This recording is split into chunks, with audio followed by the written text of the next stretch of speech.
Second হাফের খেলা শুরু হয়ে গেল কিক অফের বয়সের মধ্য দিয়ে।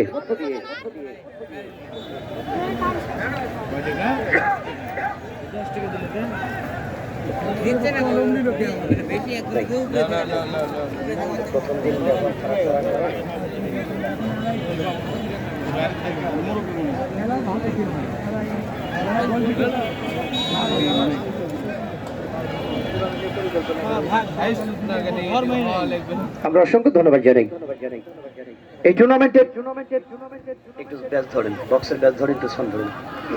এই টুর্নামেন্টে যারা পরিকল্পনা করেছিলেন বিশেষ করে মোহাম্মদ শফিক সর্দার,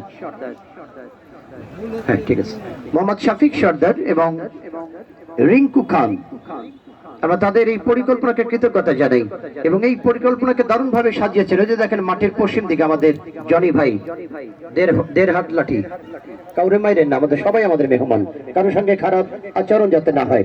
জনি ভাই, শাফিউল ভাই, বিশেষ করে শরীফ ভাই, আমার সঙ্গে জয় ভাই বিভিন্ন তথ্য দিয়ে আমার সহযোগিতা করছেন। বিশেষ করে আব্দুর রাজ্জাক, আরিফ সহ অনেক অনেক ম্যান পাওয়ার কিন্তু কাজ করছে আজকের এই টুর্নামেন্টের প্রত্যেকটি পরতে পরতে শুরু থেকে আজ অব্দি।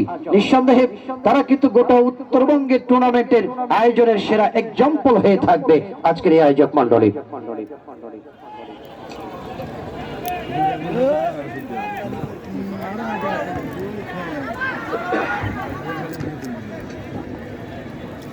নওগাঁ জেলা থেকে প্রচুর পরিমাণ দর্শক এসে, নওগাঁ সাফাহার, বান্দা, বিশেষ করে নওগাঁ সদর, পার্শ্ববর্তী বদলগাছি, ধামরহাট, এদিকে জয়পুরহাটের পালবিবি, খেতলাল, কালাই, বগুড়ার ধনুর থেকে, বগুড়ার শেরপুর থেকে, বগুড়ার কাহালু থেকে, আদমদিঘি, বিভিন্ন অঞ্চল থেকে দর্শকরা ছুটে এসেছেন আজকের এই টুর্নামেন্টের শ্বাসরুদ্ধকর ফাইনাল খেলাটি দেখবার জন্য।